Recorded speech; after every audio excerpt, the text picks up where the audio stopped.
3, 2, 1। बिहार से इस वक्त की सबसे बड़ी खबर। शिक्षकों के लिए एक बहुत बड़ा फैसला लिया गया है। एक ऐसा फैसला जो राज्य की पूरी शिक्षा व्यवस्था को बदल सकता है। आइए आपको बताते हैं क्या है ये पूरा मामला।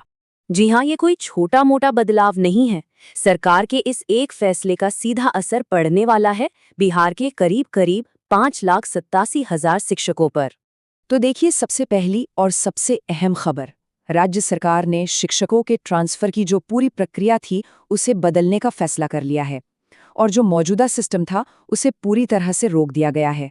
इसका मतलब साफ है, जब तक नई पॉलिसी नहीं आ जाती तब तक शिक्षकों के किसी भी तरह के ट्रांसफर पर, जी हाँ, किसी भी तरह के ट्रांसफर पर तत्काल प्रभाव से रोक लगा दी गई है। तो सवाल ये है कि आखिर सरकार को अचानक ये नियम बदलने की जरूरत क्यों पड़ी? चलिए इस बड़े फैसले के पीछे की असली वजह को समझते हैं। देखिए, असल वजह है शिक्षकों का एक बहुत बड़ा असंतुलन। हो ये रहा है कि बिहार के कई स्कूलों में तो जरूरत से ज्यादा शिक्षक हैं और वहीं दूसरी तरफ खासकर ग्रामीण इलाकों के स्कूलों में शिक्षकों की भारी कमी है। और ये जो असंतुलन है ये शहरी और ग्रामीण इलाकों में साफ साफ दिखाई देता है। शहरों के स्कूलों में छात्रों के मुकाबले शिक्षक ज्यादा हैं, तो गांवों के स्कूलों में इसका ठीक उल्टा है। सरकार अब इसी बड़ी खाई को पाटना चाहती है। सरकार का मकसद बिल्कुल साफ है। बिहार शिक्षा विभाग का कहना है कि लक्ष्य ये सुनिश्चित करना है कि हर स्कूल में शिक्षकों की पर्याप्त और संतुलित संख्या हो। यानी सीधी सी बात है, मकसद ये है कि हर छात्र तक अच्छी और बराबर की शिक्षा पहुंचे।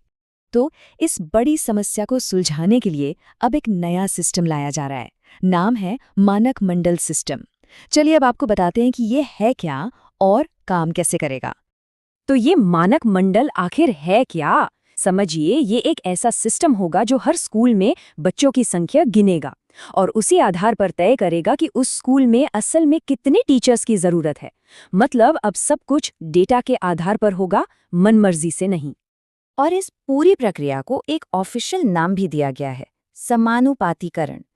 इसका सीधा सा मतलब है कि मानक मंडल के नियमों के हिसाब से ही पूरे राज्य में शिक्षकों को बराबर बराबर बांटा जाएगा। अब बात करते हैं कि इसे लागू कैसे किया जाएगा। देखिए, इसके 3 बड़े स्टेप्स हैं। पहला, एक हाई लेवल कमेटी नई पॉलिसी का ड्राफ्ट तैयार करेगी। दूसरा, मानक मंडल हर स्कूल के लिए टीचर्स की संख्या फिक्स करेगा। और तीसरा, भविष्य में होने वाले सारे ट्रांसफर्स इन्हीं नए नियमों के आधार पर किए जाएंगे। और सरकार इस मामले में पूरी तेजी दिखा रही है। जो कमेटी बनाई गई है उसे नई पॉलिसी का ड्राफ्ट तैयार करने के लिए सिर्फ 15 दिनों का वक्त दिया गया है। यानी बहुत जल्द नई पॉलिसी की पूरी तस्वीर हमारे सामने हो सकती है। तो अब सवाल ये है कि आगे क्या होगा। चलिए देखते हैं कि इस बदलाव का असर कितना बड़ा होने वाला है और भविष्य के लिए इसके क्या मायने हैं। इस पॉलिसी का दायरा बहुत ही बड़ा है। ये नया नियम राज्य के 71,000 प्राइमरी स्कूलों और 9,360 से भी ज्यादा सेकेंडरी और हायर सेकेंडरी स्कूलों पर लागू होगा। ये आंकड़े ही अपने आप में बता रहे हैं कि ये कितना बड़ा बदलाव है। तो आइए एक बार फिर से इस बड़ी खबर की मुख्य बातें समझ लेते हैं। पहली बात, फिलहाल सभी ट्रांसफर्स पर रोक है। दूसरी, अब स्टूडेंट टीचर रेशियो के आधार पर एक नई पॉलिसी आएगी। तीसरी, मानक मंडल तय करेगा कि किस स्कूल में कितने शिक्षक रहेंगे।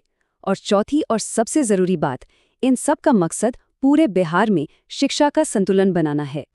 और आखिर में एक बड़ा सवाल, क्या ये नई नीति वाकई बिहार की शिक्षा व्यवस्था में वो बड़ा सुधार ला पाएगी जिसकी उम्मीद की जा रही है?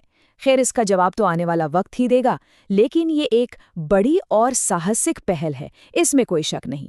चैनल को सब्सक्राइब करें और बेल आइकन को दबाएं।